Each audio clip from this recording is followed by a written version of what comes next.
Hallo Deutschlerner! In this video, I will explain pretty much every dative verb you will ever come across. These are German verbs that for some reason or another require a dative object. Similar to the dative phrases that I talked about a couple weeks ago, these verbs ignore normal logic for choosing the object case, and instead of the accusative, they use the dative. I'll start with a brief overview of why most of these verbs use the dative case with their objects instead of the accusative case, and then I'll explain some examples of each of these dative verbs. If you want to skip the explanation, which I don't recommend, you can do so using the timestamps in the description. Sit back and relax because this one is going to take a while.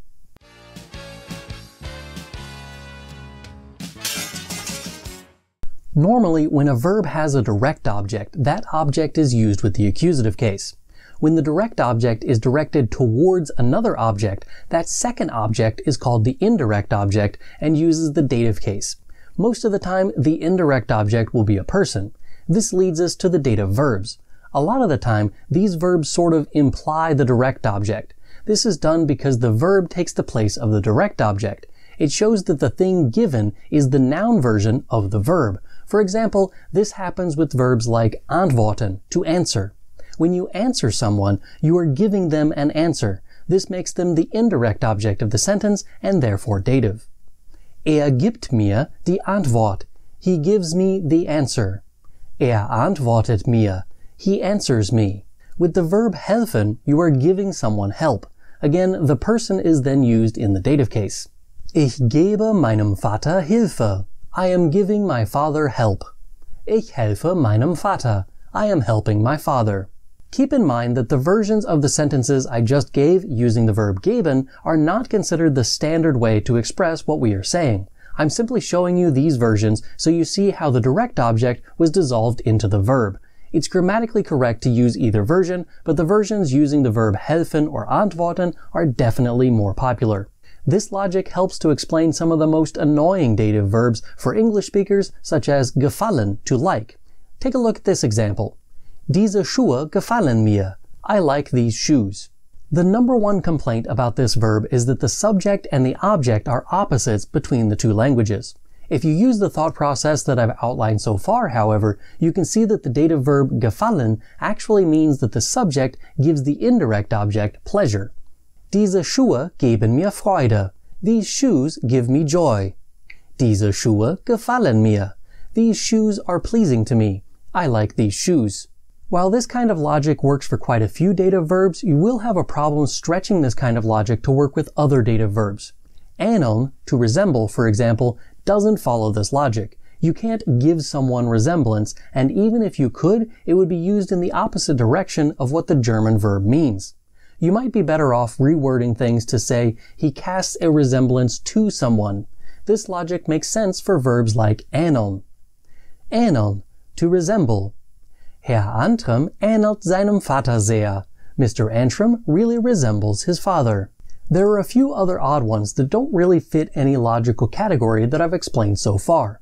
This would include verbs like begegnen, to meet someone by chance. This verb is confusing on a few levels. First of all, it uses sein in the perfect tense, which shows you that the verb is more closely related to the English phrase to bump into someone. Secondly, if you watched my video about the perfect, link over here if you want to see that, or in the description, you would know that the verbs with direct objects don't use sein in the perfect. This actually explains why we need the dative case here. It isn't that you are meeting them, that would be treffen.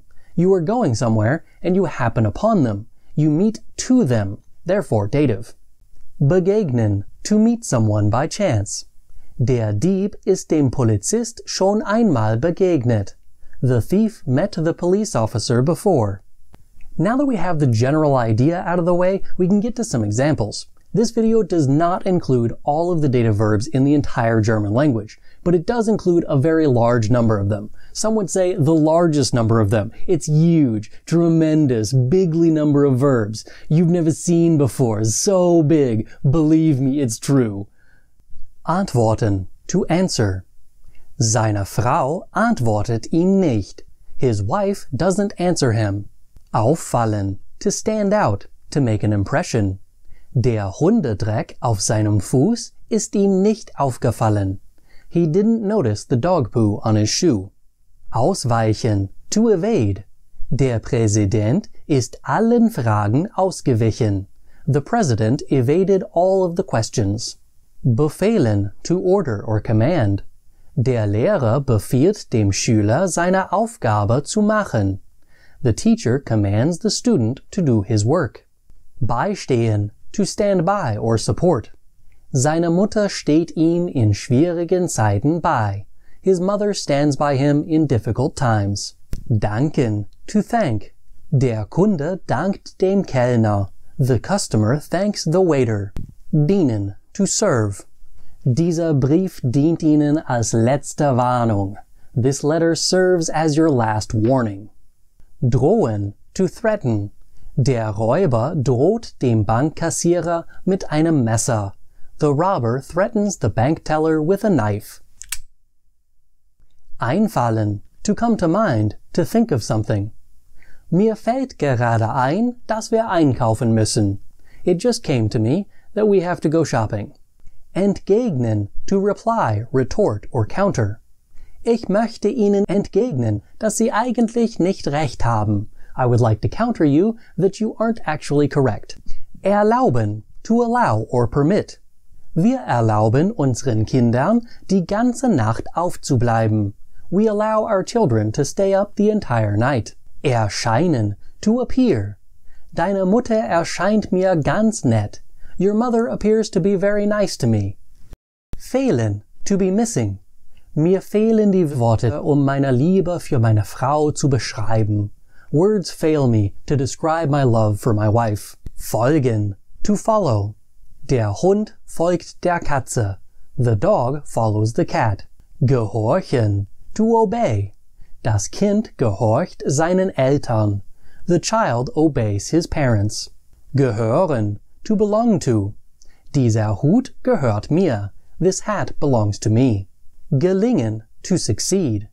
Es gelang meinem Bruder, eine neue Arbeitsstelle zu bekommen. My brother was successful in finding a new job. Genügen, to suffice, to be enough. Nur eine Kugel Eis genügt mir nicht. Only one scoop of ice cream is not enough for me. Geschehen, to happen or occur.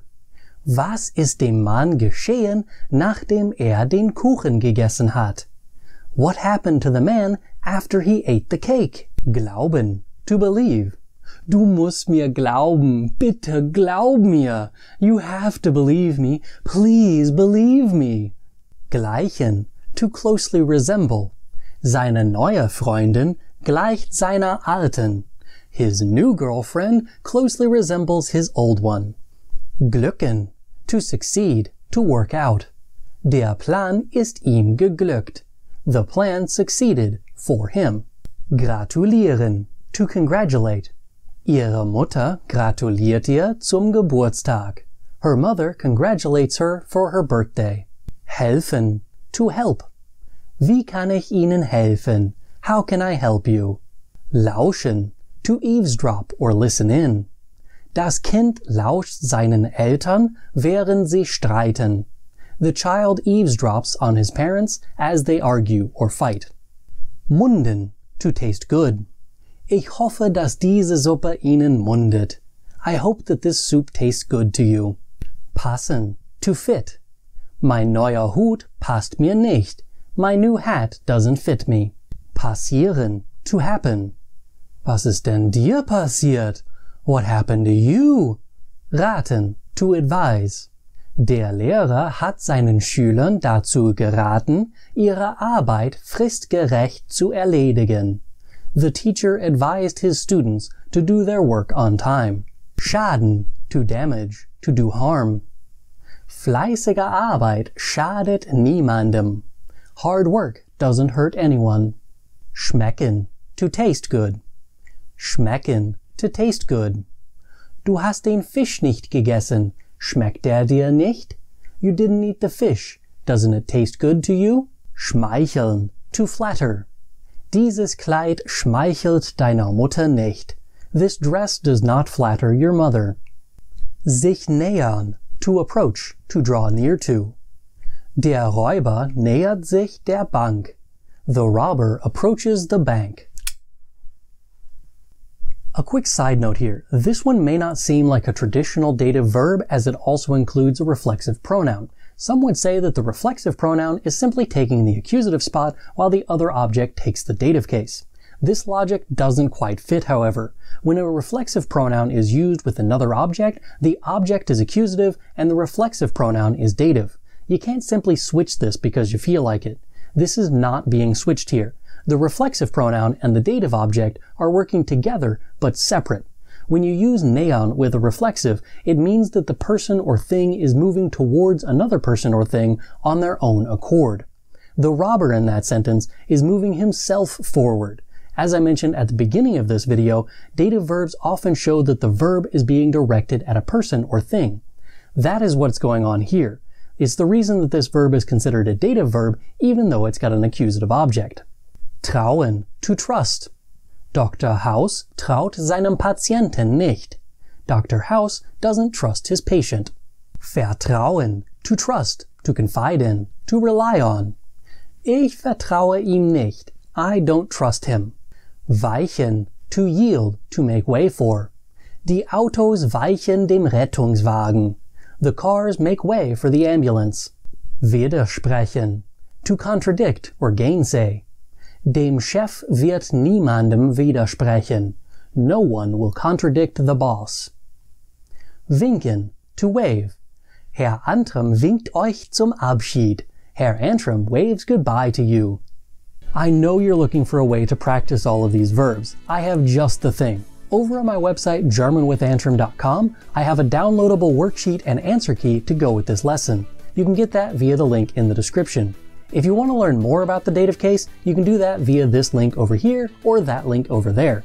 Das ist alles für heute. Danke fürs Zuschauen. Bis zum nächsten Mal. Tschüss!